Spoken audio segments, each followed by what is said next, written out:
Open to the public. We trial thousands of brand new flowers every single year. You're welcome to come check them out, but we basically make a score of each new type of plant. Yeah. And at the end of the season, we grade them and we see what is the top, like 1 or 2% literally out of all of them that we grew. And that's what we bring to QVC. It's amazing, actually. It's true. It is true. What part of Michigan is that in, by the way? Litchfield, Michigan. Okay. It's just like a couple hours above Indiana. Okay, cool. I'm from Detroit, so that's why I okay. was like, where? I might know where that is. Okay, so we're going to start off with something that I always love because this is really making a difference in your garden. So this is your 3-piece native butterfly Asclepia plant. It is $24.98. Your 3 easy payments, $8.33. M132051. This is the plant that those little caterpillars like to munch on to become gorgeous monarch butterflies, which we know are becoming extinct. And so if everybody really wants to make a difference in your garden, I think every garden needs this plant. Talk about why it's so important. Well, yeah, this is a true 2-for-1 because you get to enjoy beautiful and easy flowers in the garden. I mean, these are North American natives. That means that they're used to our soil, our crazy fluctuating weather. Like, it's gonna be the mainstay or the backbone of your beautiful garden. But at the same time, you are doing a huge, big benefactor to all of your pollinators, especially the monarch butterfly. And the reason why is that monarch butterflies will only lay their eggs on this one species of plant. Yeah. Out of all the thousands that are out there, for some reason they only chose this. And so when these plants are being cut down due to building infrastructure or maybe chemicals and pesticides, there's nowhere for the monarch to put their eggs, and then that's why we're seeing a huge downgrade of the numbers, like you said, almost extinct. And that is the truth. So what we're seeing here, though, what's so fun about these is that these colors, they're totally unlike the ones you would find in the wild because the natives varieties, they're just sort of a drab, washed out pink. These are bright oranges, bright yellows, and bright pinks. And I love them because they look awesome. They bloom all summer through fall. They're about your mid-height in your garden. Okay. Here is your monarch butterfly. I love this because they will eat the pollen and nectar and then they will plant their eggs. And the caterpillars is the only thing they can eat is the leaves from these Asclepias. Right. So normally we don't want caterpillars on our plants. You do here. You don't want to get rid of them. And they will find these. You may think, well, I live way out in, Timbuktu. Well, they're going to find your plants and they're going to lay their eggs there. Monarchs, but there's lots of other butterflies that love these as well. So you are going to enjoy these by sitting back, relaxing, and watching all the life. That's fun. In your garden. So show us how they come, when we get them home, how do we plant them, all of that. Totally. All right. So here's one of your 3. Okay. So, and they're going to be labeled, the orange, the pink, and the yellow. All right. These love full sun. They don't need a lot of water.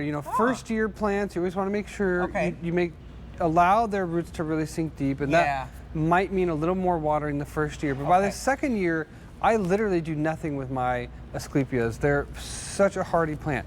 So these are going to handle winters to -20 below zero. You could grow these in a container.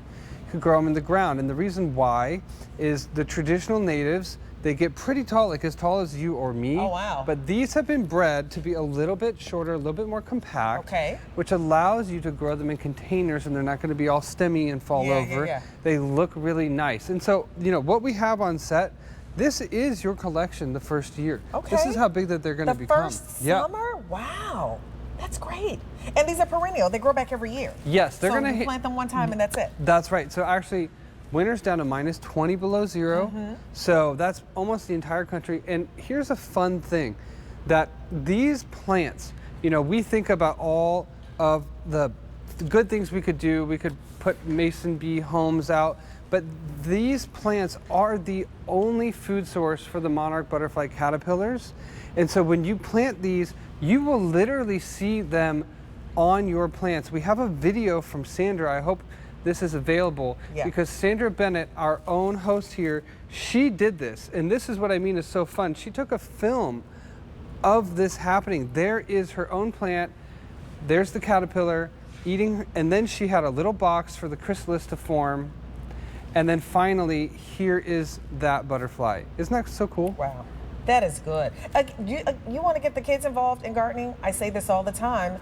This is a fun way to do it because they actually get to see something happen, right? They get to see the flowers grow. In addition to the flowers growing, they'll get to see these caterpillars come on here, have a little snack, and then form that chrysalis, and then the chrysalis turns into that beautiful butterfly. It's a really great way to get the kids involved in this process as well. And then you're doing something really good. So I feel like every garden needs these. So whether you put them in the ground, because you can, or in a pot, you can grow these in a pot as well. So it doesn't matter if you have a small balcony or a patio space to planting these right in the ground, you can absolutely do that and have great success with them in their first year, which is so cool. And I saw the little sign up there that said that they're deer resistant, because I always ask about if the deer gonna eat this. That's true. So nope, you don't have to worry about the deer coming over to eat this. They don't like it. They have a slightly bitter taste, the leaves themselves. Somehow the caterpillars love that, but the deer do not. And something fun about these plants too is that in general, they are pest and disease resistant. Nothing is really interested in them except for the lovely monarch butterfly. Now you'll see swallowtail butterflies and a whole bunch of others taking nectar from the flowers. Right, but the leaves? And they may even lay eggs in there, but the real focus is the monarch butterflies here. I also have honeybees on my property. They like to take nectar from these.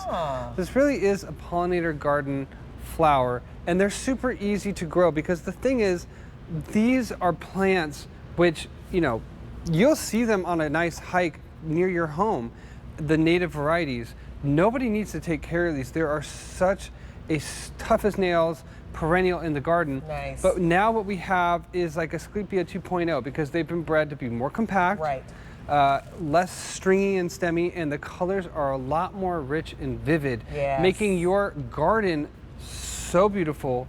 And you know, you have this little other thing going on with saving the monarch butterfly population. That's true. That other little thing. Again, you don't have to have a large space. You can absolutely grow these in pots if that's all you have. If that's all you have is that little balcony, but it gets a lot of sun, and you want to go ahead and do something, put this in there because it's going to be really beautiful. And then obviously you're going to help out those pollinators. M132051, that is your item number. Over 5,000 of these have been sold just this month alone. It's not too late to get your garden space. I promise you, it's not too late to get it together. It's not.